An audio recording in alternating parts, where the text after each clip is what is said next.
ഈ വരുന്ന 22-ാം തീയതി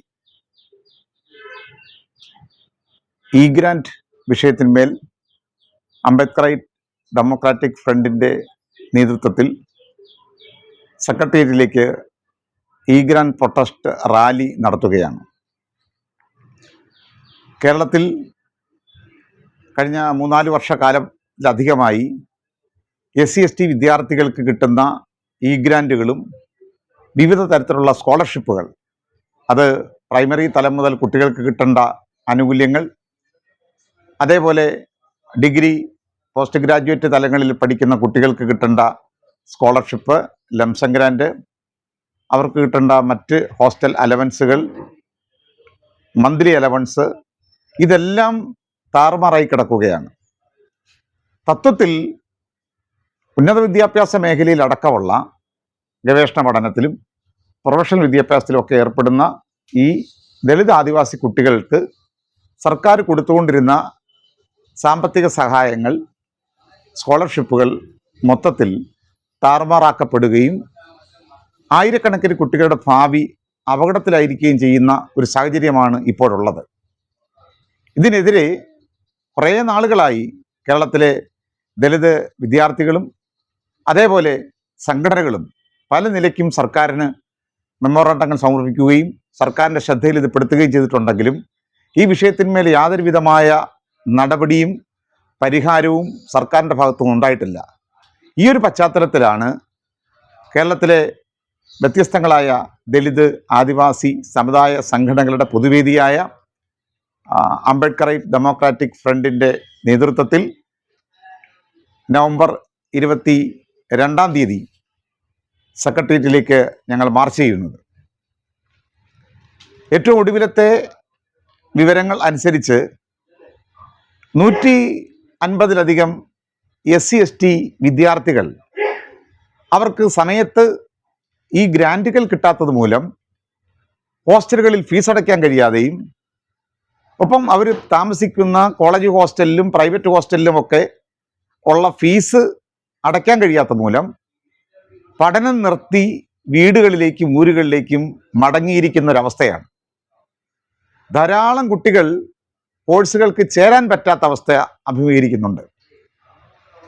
നേരത്തെ ഡിപ്പാർട്ട്മെൻറ്റിലൂടെ ഇത്തരം സ്കോളർഷിപ്പുകളും ഇ ഗ്രാൻറ്റുമൊക്കെ സ്കോളർഷിപ്പുകൾ നേരിട്ട് ഡിപ്പാർട്ട്മെൻറ്റ് കോളേജ് തലത്തിലേക്ക് പേ ചെയ്തിരുന്നുവെങ്കിൽ അത് മാറി ഇപ്പോൾ കുട്ടികളുടെ അഥവാ വിദ്യാർത്ഥികളുടെ അക്കൗണ്ടിലേക്ക് ട്രാൻസ്ഫർ ചെയ്യുന്ന പുതിയ സംവിധാനം ഇ ഗ്രാൻറ്റ് സംവിധാനം വന്നപ്പോൾ ഇത് ആകെപ്പാടെ താറുമാറായിരിക്കുകയാണ്. സത്യത്തിൽ സാങ്കേതികമായ ഇത്തരം അപ്ഡേഷൻസ് കൂടുതൽ സൗകര്യങ്ങൾ എളുപ്പമാക്കുകയും അത് വേഗത്തിലാക്കുകയും ചെയ്യുകയാണ് ചെയ്യേണ്ടത്. എങ്കിലും പട്ടികജാതി വിദ്യാർത്ഥികളുടെ ഈ ഗ്രാൻറ്റ് വിഷയത്തിൽ അവർക്ക് പലർക്കും അപ്ലൈ ചെയ്യാൻ പോലും കഴിയുന്നില്ല. 1 ലക്ഷത്തിലധികം കുട്ടികൾക്ക്, വിദ്യാർത്ഥികൾക്ക് അവർക്ക് ഈ ഗ്രാൻറ്റിൻ്റെ ആപ്ലിക്കേഷൻസ് ഗവൺമെൻറ് പോർട്ടലിൽ കയറി അവർക്ക് അപ്ലൈ ചെയ്യാൻ കഴിയാത്ത അവസ്ഥയാണുള്ളത്.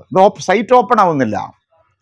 മാത്രമല്ല ഈ 2.5 ലക്ഷത്തിൻ്റെ വരുമാന പരിധി വെച്ചിരിക്കുന്നത് മൂലം 2.5 ലക്ഷത്തിൻ്റെ അപ്പുറത്തേക്ക് പലപ്പോഴും കുട്ടികൾക്ക് അവരുടെ രക്ഷിതാക്കളുടെ ഈ പറയുന്ന വരുമാനത്തെ സംബന്ധിച്ച് കൃത്യമായ രേഖകൾ അല്ലെങ്കിൽ ധാരണയില്ലാത്തവരുണ്ട്. അവർ പഠിക്കാൻ പോകുന്നു, സാധാരണ നേരത്തെ കിട്ടിക്കൊണ്ടിരുന്നത് പോലെ പല കോഴ്സുകൾക്കും അവർ അപ്ലൈ ചെയ്യുന്നു. ഇപ്പോൾ ഒരുപാട് പുതിയ കോഴ്സുകൾ വന്നിരിക്കുന്നു. ഇപ്പോൾ MSW അടക്കമുള്ള കോഴ്സുകൾ, പ്രൊഫഷണൽ ചില കോഴ്സുകൾ, ഇതേപോലെ പുതിയതായി വന്നിട്ടുള്ള പല കോഴ്സുകൾക്കും ഈ ഗ്രാൻറ്റ് കിട്ടുന്ന രീതിയിലേക്ക് ഗവൺമെൻറ് തീരുമാനമെടുത്തിട്ടില്ല. അതുകൊണ്ട് കോഴ്സുകളിൽ ചേരുന്ന കുട്ടികൾ സ്വാഭാവികമായിട്ടും അവർ ഗ്രാൻറ്റിന് വേണ്ടി അപ്ലൈ ചെയ്യുന്ന സമയത്ത് അവരുടെ ആപ്ലിക്കേഷൻ റിജക്റ്റ് ആവുകയോ ഈ ആപ്ലിക്കേഷൻ അപ്ലോഡ് ചെയ്യാൻ പറ്റാത്ത തരത്തിലുള്ള സാങ്കേതിക ബുദ്ധിമുട്ടുകൾ ഉണ്ടാകുന്നു. ഈ ബുദ്ധിമുട്ടുകളൊക്കെ പട്ടികജാതി വകുപ്പിലെ ഉദ്യോഗസ്ഥന്മാരുടെ മുമ്പിൽ ഇത് എത്തുന്നുണ്ടെങ്കിൽ പോലും ഇതൊന്നും പരിഹരിക്കാനുള്ള ഒരു ഉത്തരവാദിത്വവും ഗവൺമെൻറ് ഭാഗത്തുനിന്ന് ഉണ്ടാവുന്നില്ല. അതുകൊണ്ട് ഇത് വളരെ അപകടകരമായൊരവസ്ഥയാണ്. ആയിരക്കണക്കിന് കുട്ടികളുടെ വിദ്യാഭ്യാസം, ഭാവി അപകടത്തിലാവുന്ന ഒരു പ്രതിസന്ധിയാണ് സത്യത്തിൽ ഇപ്പോൾ ഈ വിഭാഗം നേരിട്ടുകൊണ്ടിരിക്കുന്നത്. അതുകൊണ്ട് ഈ വിഷയത്തിന് അടിയന്തരമായ പരിഹാരം വേണം. 158 കോടിയിലധികം രൂപ സർക്കാർ ഈ തരത്തിൽ ഗ്രാൻറ്റ് കൊടുക്കേണ്ടത് കൊടുക്കാതെ അത് യഥാർത്ഥത്തിൽ അട്ടിമറിച്ചു എന്ന വാർത്തകൾ വന്നിരുന്നു. അപ്പൊ ഇത്രയധികം പൈസ കുട്ടികൾ കൊടുക്കാതെ വരുന്നു. യഥാർത്ഥത്തിൽ കേരളത്തിലെ ഭരണഘടനാപരമായി നമുക്കറിയാം, കേരളത്തിലെ SC ST വിദ്യാർത്ഥികൾ, നിർധനരായ വിദ്യാർത്ഥികൾ, അവരെ സംബന്ധിച്ചിടത്തോളം സമയാസമയത്ത് തന്നെ അവർക്ക് അവരുടെ ഇത്തരം സഹായങ്ങൾ സമയബന്ധിതമായി കിട്ടുമ്പോൾ മാത്രമേ കുട്ടികൾക്ക് അവരുടെ പഠനം മുന്നോട്ട് കൊണ്ടുപോകാൻ സാധിക്കുകയുള്ളൂ. എന്നാൽ ഇതിനുണ്ടാകുന്ന കാലതാമസം 2 വർഷമായിട്ട് പോലും ഇത്തരം ഗ്രാൻറ്റുകൾ കിട്ടാതെ പ്രതിസന്ധി അനുഭവിക്കുന്ന കുട്ടികളുണ്ട്.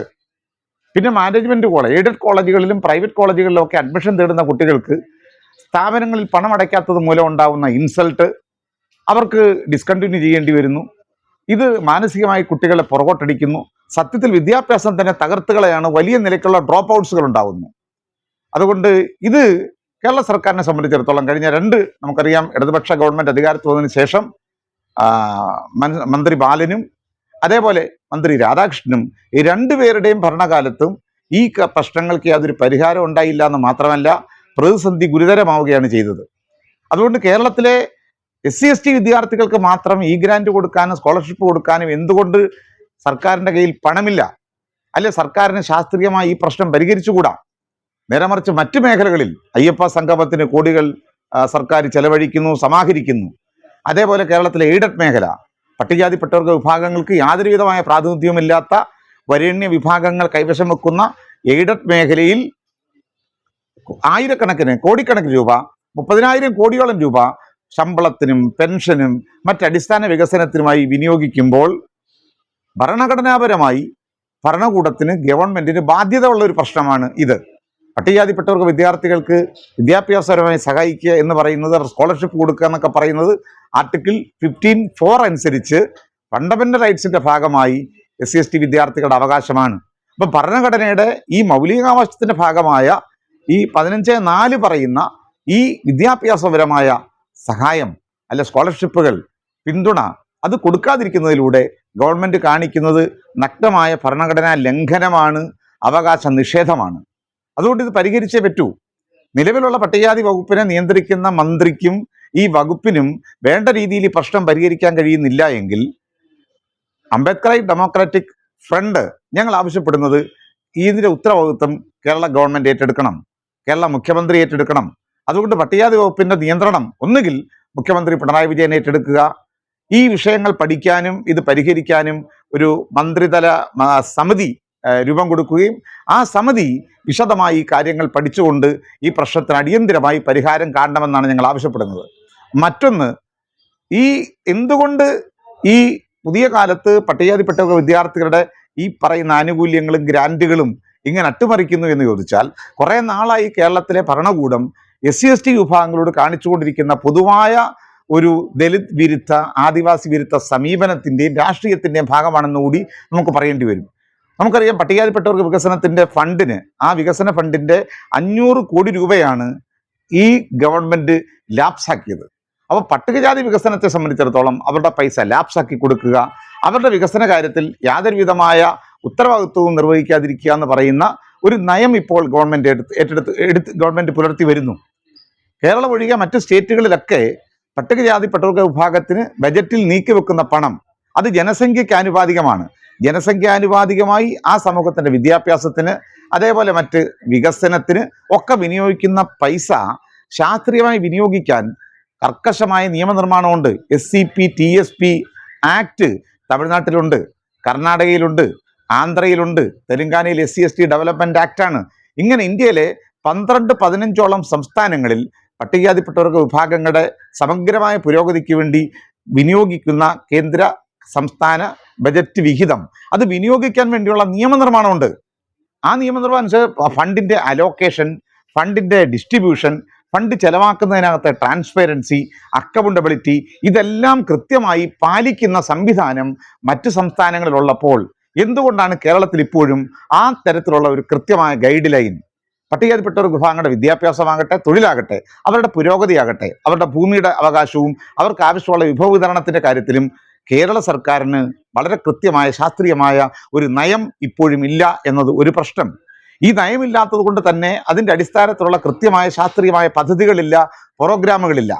പരമ്പരാഗതമായി പട്ടികജാതി ഫണ്ട് എങ്ങനെയൊക്കെ വിനിയോഗിക്കുന്ന തരത്തിലുള്ള ഒരു ഡിസാസ്റ്റർ മാനേജ്മെന്റാണ്, ദുരന്ത നിവാരണമാണ്. അഗതികളെ സഹായിക്കുന്നത് പോലെ, ഏതെങ്കിലും അനാഥരെ സഹായിക്കുന്നത് പോലെയുള്ള ഒരു പ്രാധാന്യം മാത്രമേ ഈ വിഭാഗങ്ങളുടെ വിദ്യാഭ്യാസത്തിനും വികസനത്തിനും സർക്കാർ കൊടുക്കുന്നുള്ളൂ. ഇത് പോരാ. നേരെ മറിച്ച് കൃത്യമായി ഇതിന് നയം വേണം, നിയമനിർമ്മാണം വേണം. അതുകൊണ്ട് അംബേദ്കർ ഡെമോക്രാറ്റിക് ഫ്രണ്ട് ആവശ്യപ്പെടുന്നത് കേരളത്തിലെ പട്ടികജാതിപ്പെട്ട വിഭാഗങ്ങളുടെ വികസനത്തിന് കേരളത്തിന് ഇണങ്ങുന്ന തരത്തിലുള്ള ഒരു SCP-TSP ആക്ട് എത്രയും വേഗം ഫോർമലൈസ് ചെയ്ത് നടപ്പിലാക്കണമെന്ന് കൂടിയാണ് ഞങ്ങൾ ആവശ്യപ്പെടുന്നത്. വേറൊന്ന്, ഈ തരത്തിൽ സർക്കാർ കാണിക്കുന്ന അനാസ്ഥയുടെ പിന്നിൽ വളരെ കൃത്യമായ ഒരു നവലിബറൽ നയങ്ങളുടെയും ഈ പറയുന്ന വിപണി കേന്ദ്രീകൃതമായ മാർക്കറ്റ് എക്കണോമിയുടെ സ്വാധീനമുണ്ട് എന്നത് വ്യക്തമാണ്. കാരണം ഇപ്പോൾ കേരളം ശ്രമിക്കുന്നത് എങ്ങനെയും NEP-യുടെ ഭാഗമായ ഫണ്ടുകൾ കേന്ദ്രത്തിൽ നിന്ന് മേടിച്ചെടുക്കുക എന്നതാണ്. NEP എന്ന് പറയുന്നത് ഇപ്പം 2020 വന്ന ന്യൂ എഡ്യൂക്കേഷൻ പോളിസി എന്ന് പറയുന്നത് വളരെ കൃത്യമായി സംഘപരിവാറിൻ്റെ നിയന്ത്രണത്തിലുള്ള, RSSൻ്റെ നിയന്ത്രണത്തിലുള്ള, BJPയുടെ നിയന്ത്രണത്തിലുള്ള ഒരു തരം വിദ്യാഭ്യാസപരമായ ഒരു പ്രോജക്റ്റാണ്. അതിൽ വളരെ കൃത്യമാണ് നമുക്ക് കാര്യം. NEP-യെ സംബന്ധിച്ചിടത്തോളം വിദ്യാഭ്യാസത്തിൻ്റെ ജനാധിപത്യവൽക്കരണത്തെ ഇല്ലാതാക്കുന്നു. 2, വിദ്യാഭ്യാസത്തിൻ്റെ ബഹുസ്വര സ്വഭാവത്തെ, അതിൻ്റെ മതേതര സ്വഭാവത്തെ അത് നശിപ്പിക്കുന്നു. അതിൻ്റെ അപ്പുറത്തേക്ക് ഒരു ഫാസിസ്റ്റ് ബ്രാഹ്മണിക്കൽ മൂല്യങ്ങളിലേക്ക് ഈ ഇന്ത്യൻ വിദ്യാഭ്യാസത്തെ വഴിതിരിച്ചു വിടുന്ന ഒരു സംഗതിയാണ് NEP എന്ന് പറയുന്നത്. അതുകൊണ്ടാണ് NEP-യുടെ ഭാഗമായി സിലബസുകൾ ശ്രേഷ്ഠ വിദ്യാഭ്യാസം എന്ന് പറഞ്ഞ് ഇവിടെ പഠിക്കുന്നത് ശാസ്ത്രീയ വിദ്യാഭ്യാസമല്ല. ഇന്ത്യൻ ഭരണഘടന പ്രൊമോട്ട് ചെയ്യുന്നത് സമഗ്രവും ശാസ്ത്രീയവുമായ വിദ്യാഭ്യാസമാണ്. എന്നാൽ NEP പ്രൊമോട്ട് ചെയ്യുന്നത് പഴയകാല വൈദിക നിയമങ്ങൾ, പഴയകാല വേദങ്ങൾ, ഇതിഹാസങ്ങൾ, പുരാണങ്ങൾ, ഇത്തരത്തിലുള്ള ബ്രാഹ്മണിക് സാഹിത്യങ്ങളെ പാഠപുസ്തകങ്ങളുടെ ഭാഗമാക്കുകയും അങ്ങനെ കരിക്കുലത്തെ കാവ്യവൽക്കരിക്കുന്ന നമ്മുടെ ഈ പറയുന്ന ഈ പെഡഗോഗിക്കൽ പ്രാക്ടീസുകളെ മൊത്തം കാവ്യവൽക്കരിച്ചുകൊണ്ടുള്ള ഒരുതരം ഫാസിസ്റ്റ് വൽക്കരണമാണ് NEP പ്രൊമോട്ട് ചെയ്യുന്ന വിദ്യാഭ്യാസം എന്ന് പറയുന്നത്. അതുകൊണ്ട് ഈ കാവ്യവൽക്കരണത്തിൻ്റെ മനുസ്മൃതി കേന്ദ്രീകൃതമായ ഒരു ബ്രാഹ്മണിക്കൽ വിദ്യാഭ്യാസത്തെ സംബന്ധിച്ചിടത്തോളം ഏകലവ്യന്മാരുടെ പെരുവിരൽ അറുത്ത് കളയുക എന്നതും വിദ്യാഭ്യാസ മേഖലയിൽ നിന്നും ഇവിടുത്തെ അടിസ്ഥാന വിഭാഗങ്ങളെ ഡോക്ടർ അംബേദ്കറുടെയും അയ്യൻകാളുടെയും അതുപോലുള്ള അവർണ സമൂഹങ്ങളെ പുറന്തള്ളുക എന്ന് പറയുന്ന ഒരു പോളിസിയാണ്. അതുകൊണ്ട് NEP എന്ന് പറയുന്നത്, ന്യൂ എഡ്യൂക്കേഷൻ പോളിസി എന്ന് പറയുന്നത്, വിദ്യാഭ്യാസ മേഖലയിൽ നിന്ന് ഇന്ന് ഈ രാജ്യത്ത് ഉയർന്നു വരുന്ന ഇവിടുത്തെ SC, ST, OBC, മുസ്ലിം മൈനോറിറ്റി വിഭാഗങ്ങളെ എക്സ്ക്ലൂഡ് ചെയ്യുന്ന ഒരു വിദ്യാഭ്യാസ നയമാണ്. ഈ നയത്തെ ഏകദേശം അംഗീകരിച്ചുകൊണ്ട് ആ നയത്തെ കേരളത്തിൽ നടപ്പിലാക്കുന്നതിൻ്റെ ഭാഗമായിട്ടാണ് കേരളത്തിൽ ഈ ഗ്രാൻറ്റുകളും ഇതുപോലുള്ള SC/ST വിദ്യാർത്ഥികൾക്ക് കിട്ടേണ്ട പലതരത്തിലുള്ള സ്കോളർഷിപ്പുകൾ അട്ടിമറിക്കുന്നത് എന്ന് വളരെ കൃത്യമായി ഞങ്ങൾക്ക് സംശയമുണ്ട്. കാരണം PM ശ്രീയുടെ കാര്യത്തിൽ കേരളത്തിലെ ക്യാബിനറ്റ് പോലും ചർച്ച ചെയ്യാതെ വളരെ വേഗം ഫണ്ടിൻ്റെ പേരിൽ ഒപ്പിട്ട് കൊടുക്കാൻ കേരളം തയ്യാറാകുമ്പോൾ, കോടിക്കണക്കിന് രൂപ BJP-യിൽ നിന്ന് BJP ഗവൺമെൻറ്, മോഡി ഗവൺമെൻറ് സ്വീകരിക്കുമ്പോൾ സ്വാഭാവികമായിട്ട് അതിൻ്റെ വ്യവസ്ഥകൾ എന്താണ്? PM ശ്രീ പദ്ധതി നടപ്പിലാക്കണമെങ്കിൽ അത് NEP-യുടെ ഭാഗമാണ്. അത് കേരളം പിന്തുടർന്നു വരുന്ന ഒരു നവോത്ഥാന പാരമ്പര്യത്തിൻ്റെ വിദ്യാഭ്യാസമുണ്ട്. കേരളത്തിൻ്റെ സാംസ്കാരികവും അതേപോലെ കേരളത്തിൻ്റെ ഈ ബഹുസ്വരവും മതേതരവുമായ ഒരു ആധുനിക വിദ്യാഭ്യാസമുണ്ട്. ഈ വിദ്യാഭ്യാസത്തെ കൈയൊഴിഞ്ഞിട്ട് RSSനിണങ്ങുന്ന രീതിയിലേക്ക് കേരളത്തിലെ പോലും വിദ്യാലയങ്ങളെ കാവ്യവൽക്കരിക്കാനുള്ള ഉടമ്പടിയിലാണ് കേരള ഗവൺമെൻറ് ഒപ്പിട്ടത് എന്ന് നമ്മൾ മനസ്സിലാക്കണം. തൽക്കാലം അതിൽ നിന്ന് പിന്മാറിയെങ്കിൽ പോലും മറ്റ് പല നിലയ്ക്കും കേരളം, ഇപ്പം 4 വർഷ ഡിഗ്രിയുടെ കാര്യത്തിൽ NEP-യുടെ ഭാഗമായി എത്രയും വേഗം അത് നടപ്പിലാക്കിയ ഒരു സ്റ്റേറ്റാണ് കേരളം എന്ന് പറയുന്നത്. അപ്പം ആ നിലയ്ക്ക് ഈ പറയുന്ന BJP-യുടെ ഈ NEP-യുടെ ബലിയാടുകളായിട്ടാണ് കേരളത്തിലെ SC/ST വിഭാഗങ്ങളെ മാറ്റിയിരിക്കുന്നത്. അതുകൊണ്ട് കേന്ദ്രത്തെ സംബന്ധിച്ചും കേരളത്തെ സംബന്ധിച്ചും കേന്ദ്ര സംസ്ഥാന ഗവൺമെൻറ്റുകൾ പട്ടികജാതിപ്പെട്ടവർക്ക് വിദ്യാർത്ഥികളുടെ ഭാവിയെ സംബന്ധിച്ച് ഒരുതരം ദലിത് വിരുദ്ധമായ സമീപനത്തിൽ ഒരുപോലെയാണ്. അതുകൊണ്ട് തന്നെ ഇതിനെ അതിശക്തമായി ചെറുക്കേണ്ടതുണ്ട്. ADF-നെ സംബന്ധിച്ചിടത്തോളം ഈ പ്രവണതകൾക്കെതിരായ അതിശക്തമായ ഒരു പോരാട്ടത്തിനാണ് ഞങ്ങൾ ഒരുങ്ങുന്നത്. അതിൻ്റെ തുടക്കമാണ് 22-ാം തീയതി സെക്രട്ടറിയിലേക്ക് നടത്തുന്ന ഈ ഗ്രാൻഡ് പ്രൊട്ടസ്റ്റ് മാർച്ച്. ഈ മാർച്ചോട് കൂടി ഈ പ്രശ്നത്തിന് പരിഹരിക്കാൻ സർക്കാർ മുന്നോട്ട് വരുന്നില്ല എങ്കിൽ പഞ്ചായത്ത് തെരഞ്ഞെടുപ്പിന് ശേഷം സെക്രട്ടേറിയറ്റിന് മുമ്പിൽ അംബേദ്കർ ഡെമോക്രാറ്റിക് ഫ്രണ്ടിൻ്റെ നേതൃത്വത്തിൽ ഒരു അനിശ്ചിതകാല സമരം പ്രഖ്യാപിക്കുന്നതിനെക്കുറിച്ച് ഞങ്ങൾ ആലോചിക്കുകയാണ്. അതുകൊണ്ട് കേരളത്തിലെ മുഴുവൻ ഈ SC ST OBC മൈനോറിറ്റി സമൂഹങ്ങളെപ്പോലും ഞങ്ങളെ ഈ ഒരു പോരാട്ടത്തിൽ പിന്തുണയ്ക്കണമെന്നാണ് ഞങ്ങൾക്ക് ആവശ്യപ്പെടാനുള്ളത്. ഞാൻ മുമ്പേ പറഞ്ഞതുപോലെ ഇത് പട്ടികജാതിപ്പെട്ട വിഭാഗങ്ങളെയാണ് ഇപ്പോൾ നേരിട്ട് ബാധിക്കുന്നതെങ്കിലും മൊത്തത്തിൽ ഈ നയം നാളെ മുഴുവൻ പിന്നോക്ക ന്യൂനപക്ഷ വിഭാഗങ്ങൾക്ക് നേരെ വരാവുന്ന അപകടകരമായ ഒന്നാണ്. ഇപ്പോൾ കേന്ദ്രതലത്തിൽ മൈനോറിറ്റി സ്കോളർഷിപ്പുകൾ എങ്ങനെയാണോ അവർ നിർത്തലാക്കിയത്, അതുപോലെ തന്നെ ഈ പറയുന്ന ഗ്രാൻറ്റുകൾ ഫലത്തിൽ ഇപ്പോൾ കിട്ടുന്നില്ല എന്നതാണ്. ഒരുപാട് അതിനകത്ത് അനോമാലിറ്റീസ് ഉണ്ട്. കുട്ടികളുടെ ഗ്രാൻറ്റുകൾ സമയത്ത് ട്രാൻസ്ഫർ ചെയ്യുന്നതിൻ്റെ പ്രശ്നം, രണ്ടാമത് കിട്ടിയ പൈസ ചെലവഴിക്കാതെ അത് പലതരത്തിലും അട്ടിമറിക്കപ്പെട്ടു എന്നൊക്കെയുള്ള വിഷയങ്ങൾ ഇവിടെയുണ്ട്.